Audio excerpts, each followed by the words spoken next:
कुरुक्षेत्र से सीएम ने किया एचपीवी वैक्सीनेशन अभियान की शुरुआत। बोले बेटियों को मुफ्त में लगेंगे एचपीवी वैक्सीन के टीके, ये बेटियों का सुरक्षा कवच बनेंगे।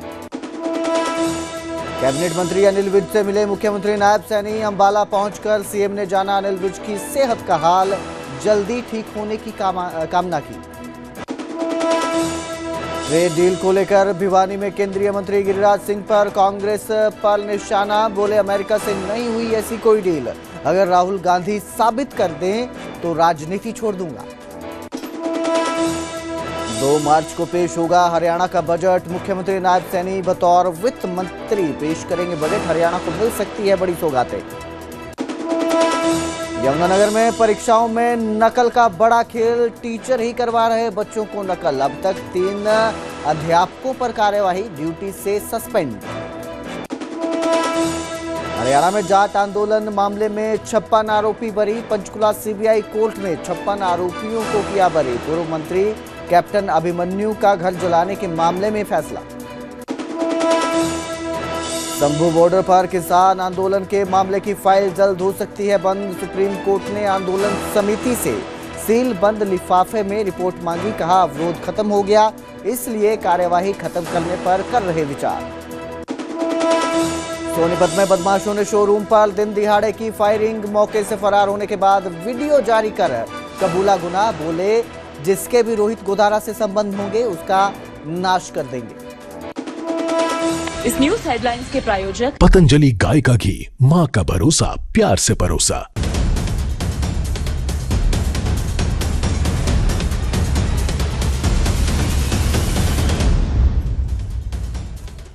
नमस्कार, स्वागत है न्यूज 18 पंजाब हरियाणा में। मैं आपके साथ कुलदीप भारद्वाज।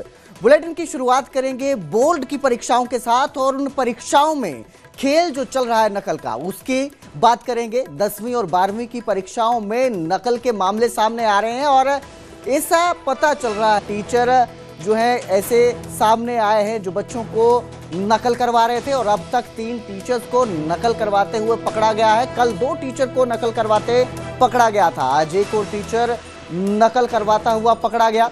जिला उपायुक्त ने टीचर्स को हटाने के निर्देश दिए हैं। तो बोर्ड की परीक्षाएं चल रही हैं और अहम होती हैं काफ़ी ये बोर्ड की परीक्षाएं जो होती हैं, क्योंकि इसके बाद 10वीं और 12वीं की ये परीक्षाएं हैं। 10वीं के बाद जब बच्चे 11वीं में जाते हैं तो कौन सा उन्हें अपना सब्जेक्ट चुनना है, किस तरह की उनकी आगे की भविष्य की रणनीति है, उसमें काफ़ी अहम ये बोर्ड की परीक्षाएं रहती हैं और उसी के हिसाब से वो अपना आगे जाकर सब्जेक्ट चुनते हैं। Medical, non medical, commerce, arts, किस तरह की फील्ड में उन्हें जाना है, किस तरह की फील्ड में उनकी रुचि है, इस सब को लेकर जिस तरह से आप परफॉर्म करते हैं अपने बोर्ड के एग्जाम में, उसी तरह से आप आगे सब्जेक्ट चुनते हैं। और इन परीक्षाओं में जब नकल का खेल हो तो बहुत सारे सवाल उठते हैं और जो अध्यापक जिन पर ये जिम्मेदारी होती है कि वो बच्चों को अच्छे से पढ़ाएं और उन्हें सही गलत के बीच फ़र्क समझाएं, वही अध्यापक जब नकल करते पकड़े जाएं, तो नकल करवाते पकड़े जाएं तो बेहद गंभीर ये मामला हो जाता है। और जिला यमुनानगर में क्लास 10वीं में लगभग 18,000 और क्लास 12 में करीबन 15,000 बच्चे परीक्षा में बैठे हैं। तो क्या नकल ना उसको रोकने के लिए क्या इंतजाम किए हैं? कुल 18 टीमों का गठन किया गया है, जिसमें नायब तहसीलदार और वीडियो लेवल तक की टीमें गठित की गई हैं, जिसमें कि बाकी एचएस ऑफिसर्स और पुलिस ऑफिशियल्स को भी इंक्लूड किया गया है और सभी लोग ऑन फील्ड जाकर के सभी स्कूलों में फैसिलिटेट कर रहे हैं ताकि किसी भी तरह की समस्या का सामना ना करना पड़े। मैम, ऐसी भी सूचना मिली है कि जो नकल करवा रहे थे टीचर, उन पर भी कार्रवाई की गई है? हाँ जी, 2 टीचर्स की पहले दिन और एक टीचर के ऊपर second day of the exam हमने कार्रवाई की है, जिसमें टीचर्स के द्वारा बच्चों को नकल कराने के लिए कुछ तरीकों का इस्तेमाल किया जा रहा था, जिनके लिए हरियाणा शिक्षा बोर्ड को इत्तला दे दी गई। तो इस खबर पर ज्यादा जानकारी के लिए मेरे सहयोगी परवेज खान हमारे साथ जुड़े हैं। जी परवेज, गंभीर ये मामला है, बोर्ड की परीक्षाएं चल रही हैं और अध्यापक जिस पर जिम्मेदारी होती है सही गलत समझाने की, वही नकल करवाते पकड़े जा रहे हैं। क्या अपडेट इसको लेकर और क्या एक्शन देखने को मिल रहा है? बिल्कुल, यमुनानगर में जो है जिला प्रशासन की तरफ से जैसे ही परीक्षा शुरू होने वाली थी, इससे पहले ही जो है डीसी प्रीति ने जो है अलग अलग विभागों के अधिकारियों कर्मचारियों के साथ मीटिंग की थी और उन्हें दावा किया गया था कि किसी भी तरह की जो नकल है वो जो है स्कूलों में नहीं चलने दी जाएगी। लेकिन जैसे ही यह मामला डीसी के संज्ञान में आया है तो उन्हें तुरंत जो है इस संबंध में जो है जो टीचर्स हैं, सरकारी टीचर्स हैं, जो नकल कराते हुए रंगे हाथ पकड़े गए थे, उनको जो है बोर्ड को लिख दिया है कि इनके खिलाफ सख्त से सख्त कार्रवाई की जाए। अब देखना होगा कि इन पर सख्त कार्रवाई कब होती है, क्योंकि यमुनानगर में 10वीं और 12वीं की परीक्षाएं हैं, जिसे 15 से 18 हजार जो विद्यार्थी हैं परीक्षाएं दे रहे हैं।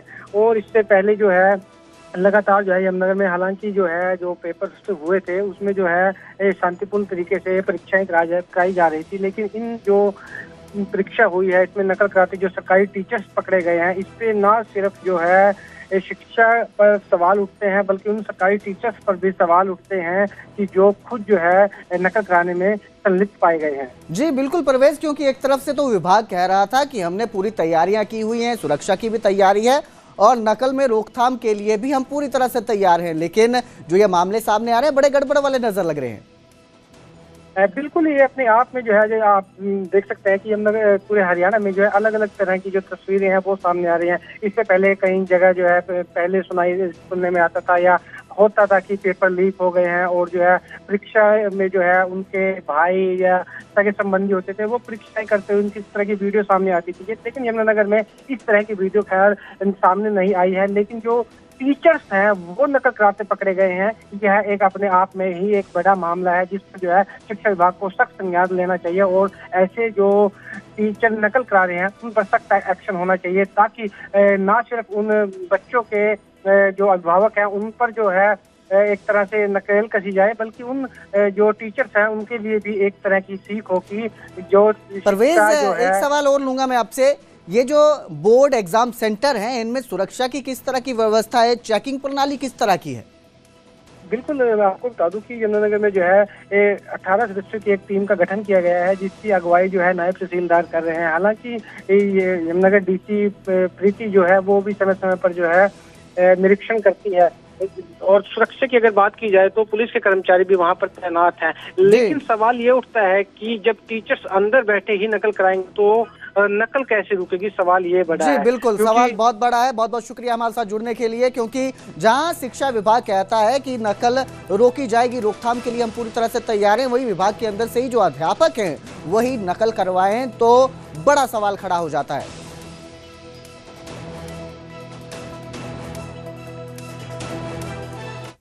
तो वही फरीदाबाद में पेंट के ड्रमों में आग लगी और आग लगने से 3 गाड़ियों को नुकसान पहुंचा। गाड़ियों में बैठे लोगों को सुरक्षित बाहर निकाला गया है। पेंट के ये ड्रम हैं जहां पर आग लगी और आग लगने से 3 गाड़ियों को नुकसान पहुंचा है।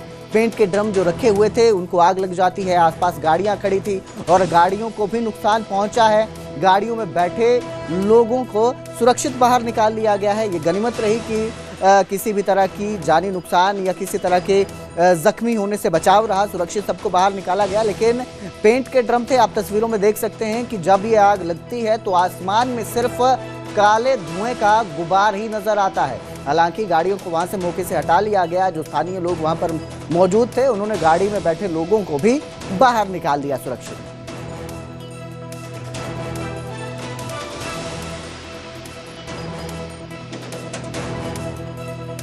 ड्राम व्राम में लगी है कहीं आग। किसी ड्राम में ये पता नहीं, कह रहे हैं कि बच्चे ने आग लगा ली है। अब एक गाड़ी से दूसरी गाड़ी में आग लग रही थी, मैं तो मौजूद नहीं था उस टाइम पे, तो यहीं के लोगों ने शीशा तोड़ के गाड़ी को आगे कर दिया है जिससे आग ना लग सके। फिर मैं जैसे ही आया हूँ मैंने गाड़ी को वहाँ से अपना साइड करके यहाँ ग्राउंड में लगाई है मैंने अभी। ये यमुनानगर किसमें लगी हुई आग? कबाड़े में है। तो यहाँ बता रहे हैं ड्रम था कोई केमिकल का, उसी में लगी है। अच्छा। हाँ, तो अभी फायर ब्रिगेड नहीं आई है? नहीं अभी कहाँ है, बहुत देर हो गया। अगर लोग देखने वाले काफी जुट गए हैं, ऐसे देखने वाले लोग वहाँ पे जुट गए थे गुजरात में भी। हाँ तो वही हाल है, देखो बढ़ती जा रही है जनसंख्या, ट्रैफिक भी जाम हो जा रहा है, ट्रैफिक नहीं निकल पा रहा है, कोई जा रहा है, देख रहे हो ना आप। तो वहीं मुख्यमंत्री नायब सिंह सैनी ने लाडवा में HPV वैक्सीनेशन के राज्य स्तरीय अभियान की शुरुआत की। इस दौरान मुख्यमंत्री नायब सैनी ने कहा कि ये कार्यक्रम हमारी बेटियों के स्वास्थ्य और उनके उज्जवल भविष्य की सुरक्षा के लिए उनका अटूट प्रतिबद्धता है, उनकी अटूट प्रतिबद्धता को दर्शाता है।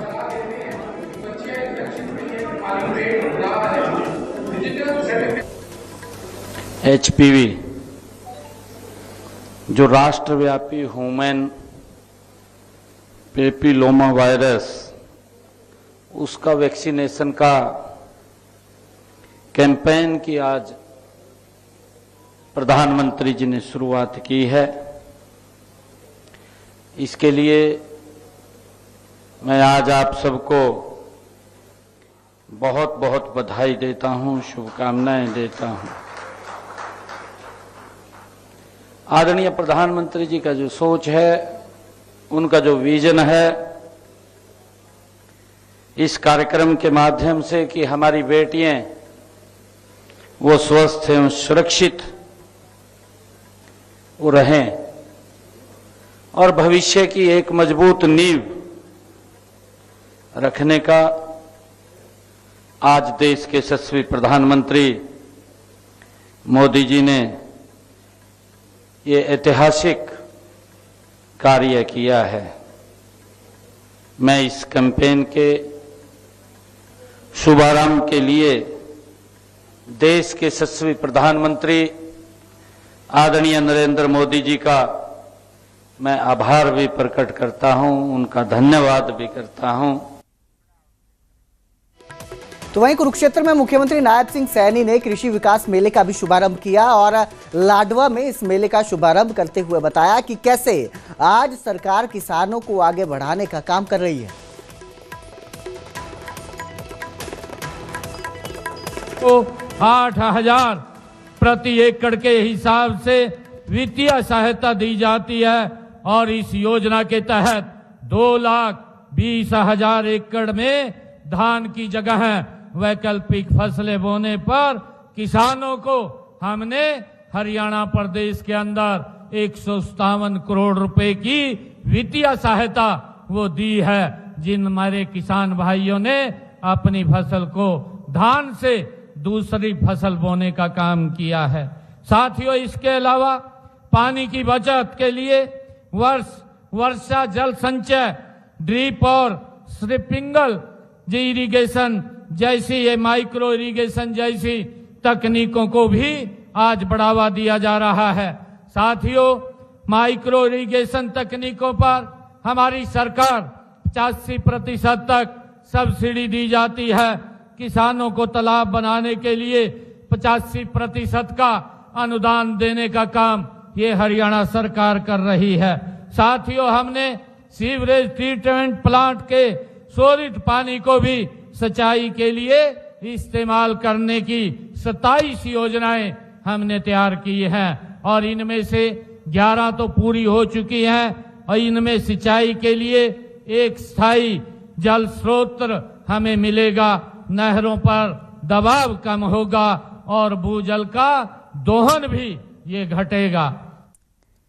और अब जिक्र करेंगे कैबिनेट मंत्री अनिल विज का, जिनसे मिलने मुख्यमंत्री नायब सिंह सैनी पहुंचे थे और उन्होंने अंबाला में पहुंचकर अनिल विज से मुलाकात की।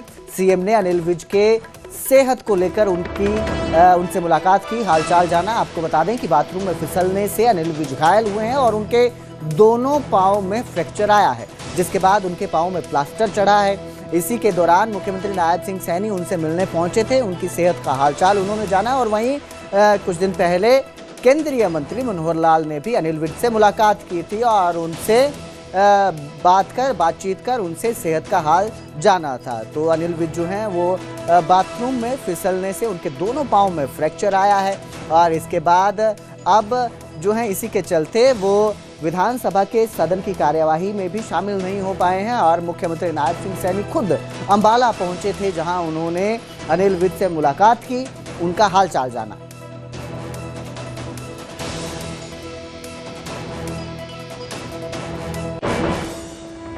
तो उधर भिवानी में केंद्रीय मंत्री गिरिराज सिंह ने कांग्रेस पर निशाना साधा। भारत यूएस ट्रेड डील को लेकर उन्होंने कांग्रेस को घेरा और कहा कि अमेरिका के साथ कोई ट्रेड डील नहीं हुई।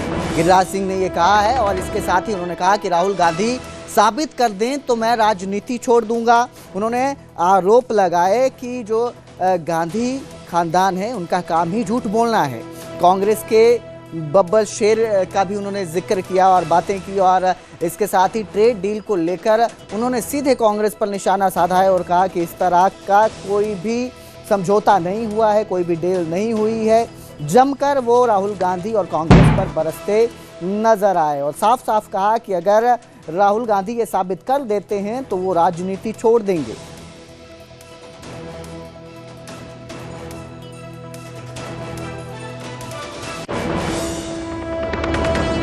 कुछ लोग अफवाह जरूर फैलाते हैं, उनका काम है अफवाह फैलाना।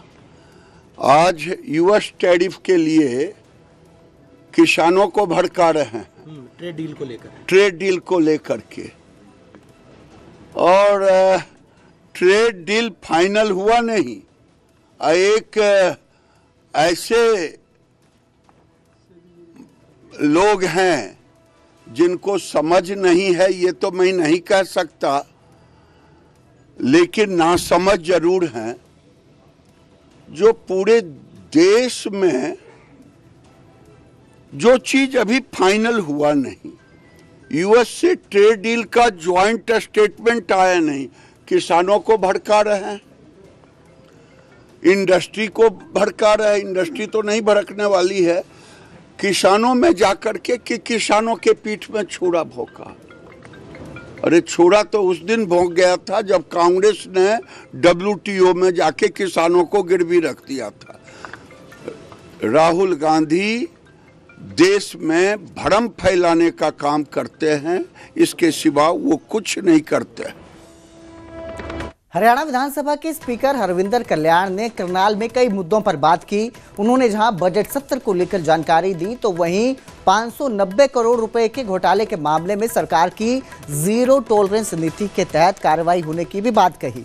आपको बता दें कि बजट सत्र चल रहा है। हरविंदर कल्याण ने जहां बजट सत्र को लेकर बात की, वहीं उन्होंने कहा कि जो घोटाला पिछले दिनों सरकार के संज्ञान में आया था, उसके लिए उन्होंने मुख्यमंत्री नायब सिंह सैनी को बधाई देने की बात कही और कहा कि 24 घंटे के अंदर ही पूरा पैसा ब्याज के साथ वापस आया है। उन्होंने साफ कहा कि जो भी आरोपी हैं उनके खिलाफ सख्त कार्रवाई होगी। सरकार उसी दिशा में आगे बढ़ रही है, काम कर रही है, और जो कोई भी जो इस मामले में शामिल होगा, संलिप्त मिलेगा, उसके खिलाफ सख्त एक्शन लिया जाएगा। जीरो टॉलरेंस नीति की इन्होंने बात की है।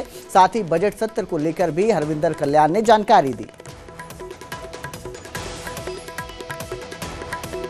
कोर्ट के विषय है और मैं समझता हूं कि कोर्ट के किसी भी विषय पर कोई टिप्पणी देना भी उचित नहीं है। और जहां तक एक राजनीतिक उसमें कोई प्रतिक्रिया की बात है, सभी विभिन्न दल अपनी अपनी प्रतिक्रियाएं उसके ऊपर दे रहे हैं। और अब जिक्र सोनीपत का करेंगे, जहां दिन दिहाड़े शोरूम पर फायरिंग होती है। बेखौफ बदमाशों ने दिन दिहाड़े बहालगढ़ चौक पर बने शोरूम पर गोलियां चलाई। बाइक पर सवार होकर ये 3 बदमाश आए थे जो फायरिंग करते हैं, मौके से फरार हो जाते हैं। लेकिन इसके बाद सबसे बड़ा सवाल है कि ये इतने बेखौफ हो चुके हैं कि फायरिंग करने के बाद जब वहां से फरार हो जाते हैं तो एक वीडियो बनाते हैं और वीडियो बनाकर जुर्म कबूलते नजर आते हैं और कहते हैं कि रोहित गोदारा गैंग से संबंध होने पर ही मारने की धमकी दी गई। तो ये जो वीडियो आपकी स्क्रीन पर नजर आ रहा है, ये जारी किया गया है। ये वही बदमाश हैं जिन्होंने फायरिंग की। पहले शोरूम पर फायरिंग करते हैं और उसके बाद ये बेखौफ बदमाश वीडियो बनाकर अपना जुर्म कबूलते हैं कि हमने फायरिंग की है और साफ साफ कहते हैं कि रोहित गोदारा गैंग से संबंध होने पर मारने की धमकी दी है। रणदीप मलिक के कहने पर फायरिंग की गई है। फायरिंग करने की बात कबूली है। गैंगस्टर लॉरेंस बिश्नोई का जो शूटर है वो है रणदीप मलिक, जिसके कहने पर फायरिंग की इन्होंने बात कही है। और ये पूरा जो मामला है बहुत सारे सवाल उठाता है, कानून व्यवस्था पर भी सवाल उठाता है कि किस तरह जो बदमाश हैं वो बेखौफ हो गए हैं। सरेआम दिन दिहाड़े फायरिंग की वारदातों को अंजाम दिया जा रहा है। इसके साथ ही जो हथियार हैं इतनी आसानी से इन तक पहुंच रहे हैं, उपलब्ध हो रहे हैं, ये भी एक सवाल है कि किस तरह से ये नेटवर्क इतना फल फूल रहा है कि हथियार जो है बदमाशों तक पहुंच रहे हैं और फिर वो सरेआम आकर दिन दिहाड़े फायरिंग करते हैं, लोगों के दिलों में दहशत फैलाते हैं और इतने बेखौफ हो चुके हैं कि वीडियो बनाकर खुद जुर्म कबूलते हैं। एक तो फायरिंग करते हैं, भाग जाते हैं, फरार हो जाते हैं मौके से और फिर खुद सामने आते हैं, वीडियो जारी कर देते हैं और फिर इसकी जिम्मेदारी लेते नजर आते हैं। बहुत सारे सवाल जो है ये घटना उठाती है, पुलिस प्रशासन पर भी उठाती है, सुरक्षा व्यवस्थाओं को लेकर भी उठाती है, और जो लोग हैं उनके दिलों में जो दहशत फैल रही है और सुरक्षा को लेकर पुलिस पर से जो भरोसा है उसको लेकर भी सवाल ये घटना उठाती नजर आ रही है।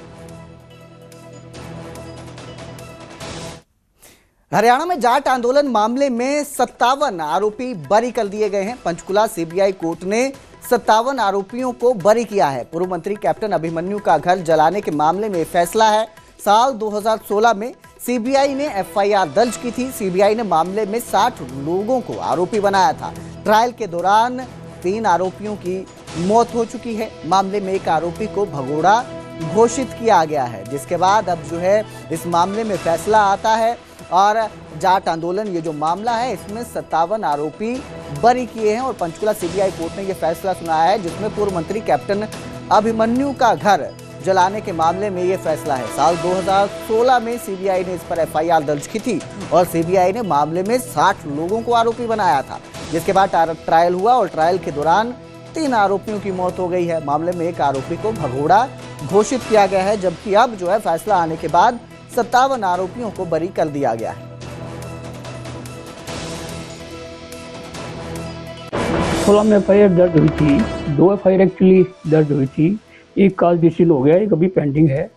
उसमें कुछ लोगों ने जो है वहाँ पे आग लगा दी थी, कुछ लूटमार का मामला था। जो वहाँ पे उस वक़्त अभिमन्यु जी थे जो इनके मंत्री भी रहे हैं, उनके घर में आग वगैरह लगाई थी और ये भी एलिगेशन था कि कुछ लूटमार भी की है काफ़ी लोगों ने। तो उसमें 57 आरोपी बनाए थे सीबीआई ने, उनको आज सीबीआई कोर्ट से सबको बरी कर दिया गया। तो सर किस आधार पर ये फैसला सुनाया गया है, क्योंकि कई फुटेज भी आए थे इसमें भी कोई कंक्रीट एविडेंस नहीं आई थी और जो आई विटनेसेस थे वो उन्होंने सपोर्ट नहीं किया प्रोसिक्यूशन केस को, और दूसरी जो एविडेंस थी वो इतनी सॉलिड एविडेंस नहीं थी जिसके बेस पे किसी को सजा की जा सके। तो सर जो दूसरा मामला है क्या वो अभी कंटिन्यू चल रहा है? वो अभी चल रहा है, अभी उसमें गवाहियाँ हो रही है तो अब उसमें टाइम लगेगा। और अब जिक्र हांसी का करेंगे, जहां बदमाशों और पुलिस के बीच मुठभेड़ होती है और इस मुठभेड़ में बदमाश ने पुलिस पर गोली चलाने की कोशिश की। जवाबी कार्रवाई में पुलिस ने भी आरोपी पर गोली चलाई और ये जो गोली है ये आरोपी के पैर में लगती है। बदमाश घायल हो जाता है, जिसे पुलिस काबू करती है और अब अस्पताल में इलाज के लिए भर्ती करवाया गया है। 50 लाख रुपए की रंगदारी के मामले में आरोपी है ये जो बदमाश है, और जब पुलिस के साथ इसका एनकाउंटर होता है तो ये पुलिस पर ही गोली चलाने की कोशिश करता है, जिसके बाद पुलिस ने जवाबी कार्रवाई की। कार्रवाई में ये घायल हो जाता है, पाँव में इसके गोली लगती है। फिलहाल इलाज करवाया जा रहा है और अस्पताल में आरोपी है, आरोपी के पैर में गोली लगी हुई है। 50 लाख रुपए की रंगदारी मांगी गई थी, उसी मामले में जो है आरोपी की तलाश थी। एनकाउंटर होता है और इस एनकाउंटर में अवैध हथियार से इसने पुलिस पर फायरिंग करने की कोशिश की, जिसके बाद पुलिस ने भी जवाबी कार्रवाई की और घायल कर दिया। हुई है हमारे शहर के प्रमुख बाजार में छोटू मिष्ठान भंडार से आज कोई 50 लाख रुपए की चिट्ठी फेंक कर गया है, जो इनसे फिरौती मांगने का काम किया। बहुत ही दुर्भाग्यपूर्ण है, लेकिन मैं आप सभी को विश्वास दिलाना चाहूँगा हमारी पुलिस बहुत मुस्तैद है और बहुत अच्छे से कार्रवाई करेगी। ऑलरेडी काफ़ी दुकानों के कैमरे खंगाले जा चुके हैं और काफ़ी कुछ पुलिस उस पर ऑलरेडी कार्रवाई कर चुकी है। अभी एफआईआर दर्ज करने के लिए पुलिस यहाँ बैठी है, काफ़ी यहाँ पर पुलिस दल बल के साथ है, तो निश्चित तौर पर बहुत जल्दी वो अपराधी सलाखों के पीछे। अभी एक सूचना पे आए थे हम कि किसी को धमकी मिली है, तो वो अपनी शिकायत दे रहे हैं और मौका आसपास के जितने भी सीसीटीवी कैमरा है वो चेक करके उनका पता लगा के जैसी भी कार्रवाई करेंगे। किस टाइम की घटना होगी सर? ये 2:45 बजे की घटना बता रहे हैं। किस तरह सर बाइक पे आए थे सर? बाइक पे बता रहे सर, बाइक